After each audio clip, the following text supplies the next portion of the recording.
Hello everybody, welcome back to Red Tool House. In this episode, we're hopefully going to get ready to be in spring and summer mode with our chickens and some of our other animals. It's 90 some degrees today, but we're expecting snow 2 days from now, so go figure.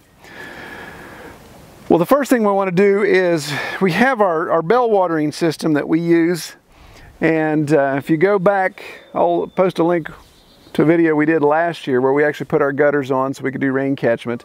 This is the chicken coop. So the rain comes into the gutter comes down to our funnel into our barrel, and then we have these hoses set up so the rain will fill the bell water here when we're using this pasture, and then we move it around to this other side when we want to just restrict the chickens to this pasture. So that's what we're going to do.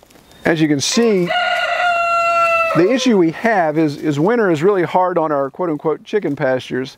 So these are like parking lots right now. They are eaten down. There's not much vegetation.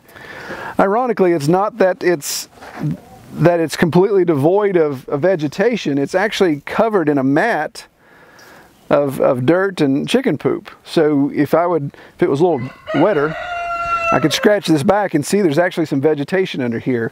So what we need to do is just get the chickens off of this and it'll start to grow back. But we're also going to come in and plant some additional annuals and maybe some perennials along the fence line so we can get some other growth there. So as the chickens are forced on this side and they don't have access, it'll allow this to heal, kind of grow back up. Even as we cheat a little by adding some additional annuals and some perennials, then we'll have an opportunity to give them more of a salad bar when it's time to move back over, and some of the higher stuff we'll be able to actually help ourselves too. So that's the game plan. Now, right now with the number of chickens we had, we tried this last year and we just couldn't stay out in front of the chickens. They just ate everything down too fast between the two pastures. And both of these are roughly 5,000 square feet.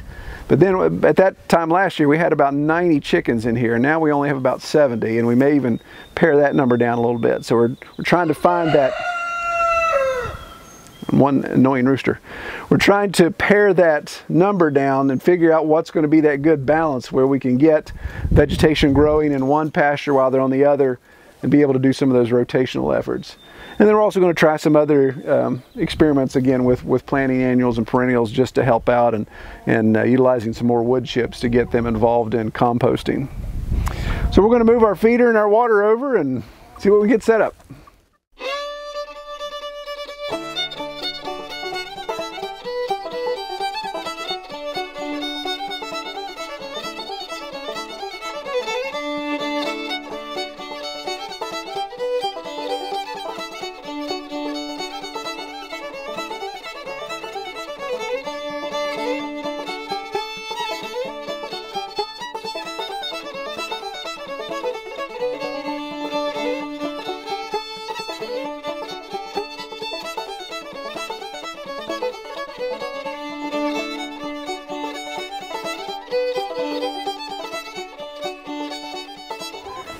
Well, we still have Camlin's chickens in the chicken tractor, and we've been moving that every other day, just wherever we see the stress on the grass being too much. We're starting to get our grass growing here.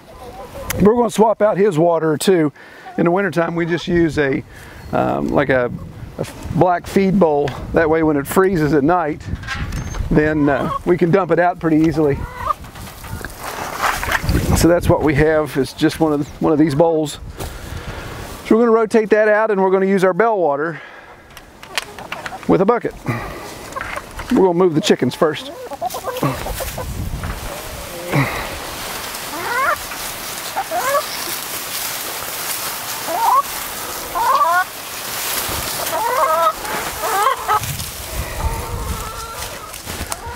Okay.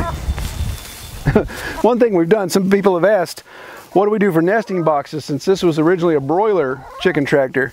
Well, I just have a little milk crate that we put some straw in, and the chickens all share that one nesting box. We have, how many chickens do we have, Kima? 13? Yeah, I think we've got 13 hens in there. So they all just share that nesting box, and I've just got it tied to the fencing, the hardware cloth here, so when I drag it, I'm always dragging forward, of course, so when I drag it, it just drags that crate along with it. So Nothing super fancy there, but at least it gets the job done for now. We're going to move these out in the next couple weeks and get them in their own coop arrangements for egg layers and start using this tractor again for our broilers. I know I've mentioned these in previous videos, but I really like these PLAs bell drinkers. They are cheaper than some of the other brands out there. I think you can get these for about $45. I really like using these. They're pretty simple. Just got a little bit of it's got a water ballast in there to give it some weight. And then you just, I just use a Homer bucket here, hole drilled in it. The hose, obviously the bucket's higher than the bell. And I set it up so that in the back, Cameron can just come down without getting inside the chicken tractor. He can just pour it through the fence and fill up the water there. Well, the rain has come and the temperature is starting to drop. And of course the chickens are on the front porch. That's how they roll.